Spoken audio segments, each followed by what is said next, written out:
কেমন আছেন আপনারা? আশা করি আল্লাহর রহমতে ভালো আছেন। আমি আলহামদুলিল্লাহ ভালো আছি। আজকে কথা বলবো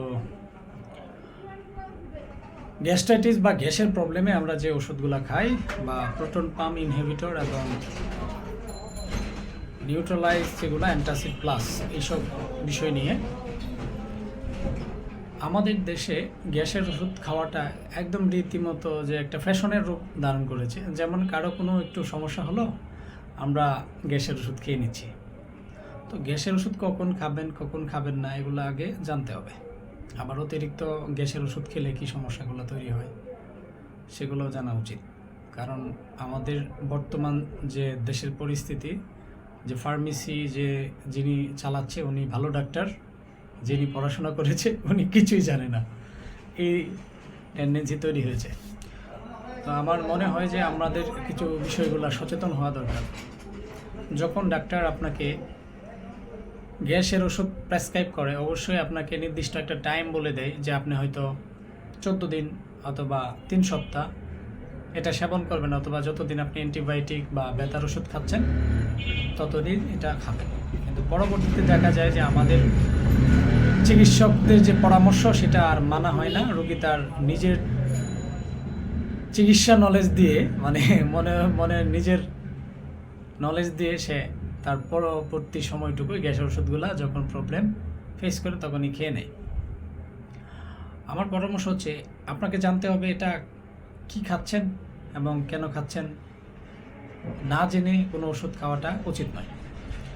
প্রোটন পাম্প ইনহিবিটর, যেটা আমরা ডাক্তাররা বলে গ্যাসের ওষুধ খাওয়ার আগে, আধা ঘন্টা আগে খাওয়ার জন্য, সেটা কি করছে, আপনাকে গ্যাস যে সিক্রেশন হয়, আমরা যেটা হজমের জন্য বিভিন্ন এনজাইম আসে, সেটাকে সিক্রেশনটা কমিয়ে দেয়।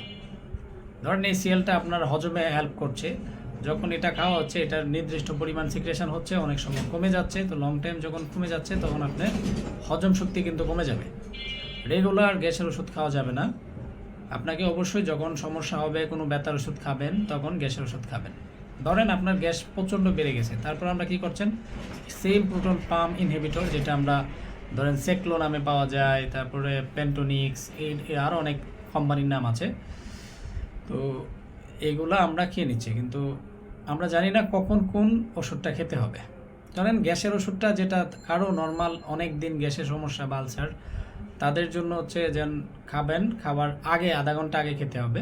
কারণ আপনি একটা ইয়ং মানুষ, ধরেন ইয়ং, তো আপনাকে খেতে হবে। ধরেন আপনি খাবার খেয়েছেন, গরু মাংস বা ভালো কিছু খাবার, গ্যাসের প্রবলেম হচ্ছে, আপনি অ্যান্টাসিড প্লাস বা অ্যান্টাসিড যত সিরাপ আছে এই ধরনের 2 চামচ অথবা একটা ট্যাবলেট চুষে খেয়ে নেবেন, নিউট্রাল হয়ে যাবে, আপনি বেটার ফিল করবেন, তো আপনার কোনো সমস্যা হবে না। যদি এটা লং টাইম খান, তাই সেক্ষেত্রে আপনার অনেক ধরনের সমস্যা হয়। যেমন প্রোটন পাম্প ইনহিবিটর যেটা খাবেন, এটা ধরেন আপনি বছরের পর বছর খাচ্ছেন, দেখবেন একটা সময় আপনার হজম শক্তি কমে যাচ্ছে, এবং এটা লং টাইম খেলে অনেক ধরনের সমস্যা বা কমপ্লিকেশান দেখা দেয়। সো এগুলা অবশ্যই মেনে নিতে হবে, কখনোই লং টাইম গ্যাসের ওষুধ খাবেন না। এবং গ্যাস যাতে না হয় সেজন্য কী করবেন, আপনি রেগুলার খাবারের টাইমটা অবশ্যই মেনটেন করবেন। যেমন আজকে যদি 10টায় খান নাস্তা, প্রতিদিনই 10টা খাবেন। দুপুরের খাবার যদি আপনি 1টা বা 2টায়, যেমন একটা নির্দিষ্ট টাইম আপনি মেনটেন করবেন। এবং রাত্রের খাবার 8টায় যদি খান, 8টায় খাবেন। সময় মতো খাবার খেলে গ্যাসের কোনো সমস্যা হয় না।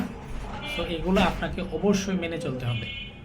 গ্যাসের ওষুধ বা যে কোনো ওষুধ আপনার যখন সুস্থ হন, সাথে সাথে না খেয়ে একটু মেনে চলেন, একটু ওয়েট করেন যে আপনার বডি যে ইমিউনিটি, এটা আপনাকে রেসপন্স করে কিনা।